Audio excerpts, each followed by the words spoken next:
Hello. Today is March 20th, and today's reading is Joshua 4 through 6 and Luke 1, 1 through 20. This is the reading of God's Word. When all the nation had finished passing over the Jordan, the Lord said to Joshua, "Take 12 men from the people, from each tribe a man, and command them, saying, Take 12 stones from here out of the midst of the Jordan, from the very place where the priest's feet stood firmly, and bring them over with you and lay them down in the place where you lodge tonight." Then Joshua called the 12 men from the people of Israel, whom he had appointed, a man from each tribe. And Joshua said to them, "Pass on before the ark of the Lord your God into the midst of the Jordan, and take up each of you a stone upon his shoulder, according to the number of the tribes of the people of Israel, that this may be a sign among you. When your children ask in time to come, 'What do these stones mean to you?' then you shall tell them that the waters of the Jordan were cut off before the ark of the covenant of the Lord. When it passed over the Jordan, the waters of the Jordan were cut off. So these stones shall be to the people of Israel a memorial forever." And the people of Israel did just as Joshua commanded, and took up 12 stones out of the midst of the Jordan, according to the number of tribes of the people of Israel, just as the Lord told Joshua. And they carried them over with them to the place where they lodged, and laid them down there. And Joshua set up 12 stones in the midst of the Jordan, in the place where the feet of the priests bearing the ark of the covenant had stood, and they are there to this day. For the priests bearing the ark stood in the midst of the Jordan until everything was finished that the Lord commanded Joshua to tell the people, according to all that Moses had commanded Joshua. The people passed over in haste, and when all the people had finished passing over, the ark of the Lord and the priest passed over before the people. The sons of Reuben and the sons of Gad and the half-tribe of Manasseh passed over armed before the people of Israel, as Moses had told them. About 40,000 ready for war passed over before the Lord for battle to the plains of Jericho. On that day the Lord exalted Joshua in the sight of all Israel, and they stood in awe of him, just as they had stood in awe of Moses all the days of his life. And the Lord said to Joshua, "Command the priest bearing the ark of the testimony to come up out of the Jordan." So Joshua commanded the priests, "Come up out of the Jordan." And when the priests bearing the ark of the covenant of the Lord came up from the midst of the Jordan, and the soles of the priests' feet were lifted up on dry ground, the waters of the Jordan returned to their place and overflowed all its banks as before. The people came up out of the Jordan on the 10th day of the first month, and they encamped at Gilgal on the east border of Jericho. And those 12 stones which they took up out of the Jordan, Joshua set up at Gilgal. And he said to the people of Israel, "When your children ask their fathers in times to come, 'What do these stones mean?' then you shall let your children know, Israel passed over this Jordan on dry ground. For the Lord your God dried up the waters of the Jordan for you until you passed over, as the Lord your God did to the Red Sea, which he dried up for us until we passed over, so that all the peoples of the earth may know that the hand of the Lord is mighty, that you may fear the Lord your God forever." As soon as all the kings of the Amorites who were beyond the Jordan to the west, and all the kings of the Canaanites who were by the sea, heard that the Lord had dried up the waters of the Jordan for the people of Israel until they had crossed over, their hearts melted, and there was no longer any spirit in them because of the people of Israel. At that time the Lord said to Joshua, "Make flint knives and circumcise the sons of Israel a second time." So Joshua made flint knives and circumcised the sons of Israel at Gibeath Haraloth. And this is the reason why Joshua circumcised them all the males of the people who came out of Egypt, all the men of war, had died in the wilderness on the way after they had come out of Egypt. Though all the people who came out had been circumcised, yet all the people who were born on the way in the wilderness after they had come out of Egypt had not been circumcised. For the people of Israel walked 40 years in the wilderness, until all the nation, the men of war who came out of Egypt, perished, because they did not obey the voice of the Lord. The Lord swore to them that he would not let them see the land that the Lord had sworn to their fathers to give to us, a land flowing with milk and honey. So it was their children, whom he raised up in their place, that Joshua circumcised. For they were uncircumcised, because they had not been circumcised on the way. When the circumcising of the whole nation was finished, they remained in their places in the camp until they were healed. And the Lord said to Joshua, "Today I have rolled away the reproach of Egypt from you." And so the name of that place is called Gilgal to this day. While the people of Israel were encamped at Gilgal, they kept the Passover on the 14th day of the month in the evening on the plains of Jericho. And the day after the Passover, on that very day, they ate of the produce of the land, unleavened cakes and parched grain. And the manna ceased the day after they ate of the produce of the land. And there was no longer manna for the people of Israel, but they ate of the fruit of the land of Canaan that year. When Joshua was by Jericho, he lifted up his eyes and looked, and behold, a man was standing before him with his drawn sword in his hand. And Joshua went to him and said to him, "Are you for us or for our adversaries?" And he said, "No, but I am the commander of the army of the Lord. Now I have come." And Joshua fell on his face to the earth and worshipped and said to him, "What does my Lord say to his servant?" And the commander of the Lord's army said to Joshua, "Take off your sandals from your feet, for the place where you are standing is holy." And Joshua did so. Now Jericho was shut up inside and outside because of the people of Israel. None went out and none came in. And the Lord said to Joshua, "See, I have given Jericho into your hand, with its king and mighty men of valor.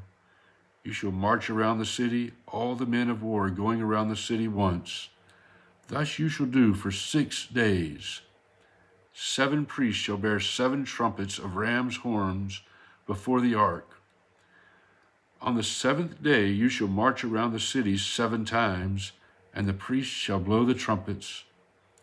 And when they make a long blast with the ram's horn, when you hear the sound of the trumpet, then all the people shall shout with a great shout, and the wall of the city will fall down flat, and the people shall go up, everyone straight before him."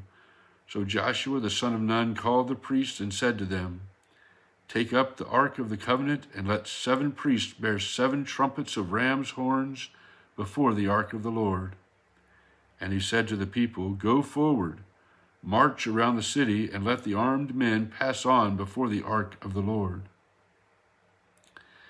And just as Joshua had commanded the people, the 7 priests bearing the 7 trumpets of ram's horns before the Lord went forward, blowing the trumpets, with the ark of the covenant of the Lord following them.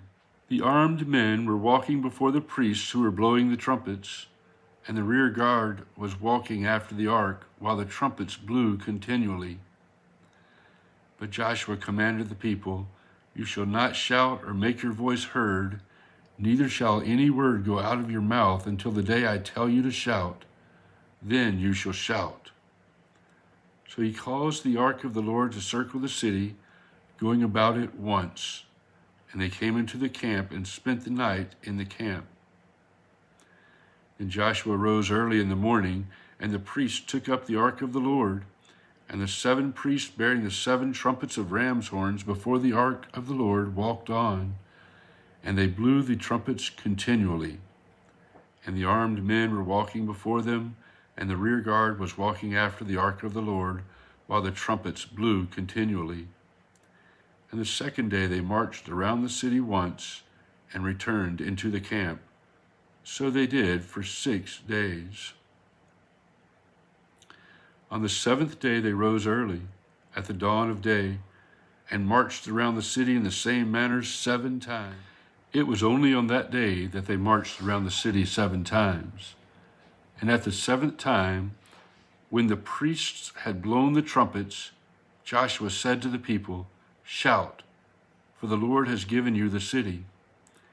And the city and all that is within it shall be devoted to the Lord for destruction. Only Rahab the prostitute and all who are with her in her house shall live, because she hid the messengers whom we sent. But you, keep yourselves from the things devoted to destruction, lest when you have devoted them to you take any of the devoted things and make the camp of Israel a thing for destruction and bring trouble upon it. But all silver and gold and every vessel of bronze and iron are holy to the Lord. They shall go into the treasury of the Lord." So the people shouted, and the trumpets were blown. As soon as the people heard the sound of the trumpet, the people shouted a great shout, and the wall fell down flat, so that the people went up into the city, every man straight before him, and they captured the city. Then they devoted all in the city to destruction, both men and women, young and old, oxen, sheep, and donkeys, with the edge of the sword. But to the 2 men who had spied out the land, Joshua said, "Go into the prostitute's house and bring out from there the woman and all who belong to her, as you swore to her." So the young men who had been spies went in and brought out Rahab and her father and mother and brothers and all who belonged to her. And they brought out all her relatives and put them outside the camp of Israel. And they burned the city with fire and everything in it. Only the silver and gold and the vessels of bronze and of iron they put into the treasury of the house of the Lord. But Rahab the prostitute and her father's household and all who belonged to her, Joshua saved alive. And she has lived in Israel to this day, because she hid the messengers whom Joshua sent to spy out Jericho. Joshua laid an oath on them at that time, saying, "Cursed before the Lord be the man who rises up and rebuilds this city, Jericho. At the cost of his firstborn shall he lay its foundation, and at the cost of his youngest son shall he set up its gates." So the Lord was with Joshua, and his fame was all in the land. Luke 1:1-20. Inasmuch as many have undertaken to compile a narrative of the things that have been accomplished among us, just as those who from the beginning were eyewitnesses and ministers of the word who have delivered them to us, it seemed good to me also, having followed all things closely for some time past, to write an orderly account for you, most excellent Theophilus, that you may have certainty concerning the things you have been taught. In the days of Herod, king of Judea, there was a priest named Zechariah, of the division of Abijah, and he had a wife from the daughters of Aaron, and her name was Elizabeth. And they were both righteous before God, walking blamelessly in all the commandments and statutes of the Lord. But they had no child, because Elizabeth was barren, and both were advanced in years. Now while he was serving as priest before God, when his division was on duty, according to the custom of the priesthood, he was chosen by lot to enter the temple of the Lord and burn incense. And the whole multitude of the people were praying outside at the hour of incense. And there appeared to him an angel of the Lord, standing on the right side of the altar of incense. And Zechariah was troubled when he saw him, and fear fell upon him. But the angel said to him, "Do not be afraid, Zechariah, for your prayer has been heard, and your wife Elizabeth will bear you a son, and you shall call his name John. And you will have joy and gladness, and many will rejoice at his birth, for he will be great before the Lord. And he must not drink wine or strong drink, and he will be filled with the Holy Spirit, even from his mother's womb. And he will turn many of the children of Israel to the Lord their God, and he will go before him in the spirit and power of Elijah, to turn the hearts of the fathers to the children, and the disobedient to the wisdom of the just, to make ready for the Lord a people prepared. And Zechariah said to the angel, How shall I know this? For I am an old man, and my wife is advanced in years. And the angel answered him, I am Gabriel. I stand in the presence of God, and I was sent to speak to you and to bring you this good news. And behold, you will be silent and unable to speak until the day that these things take place, because you did not believe my words, which will be fulfilled in their time.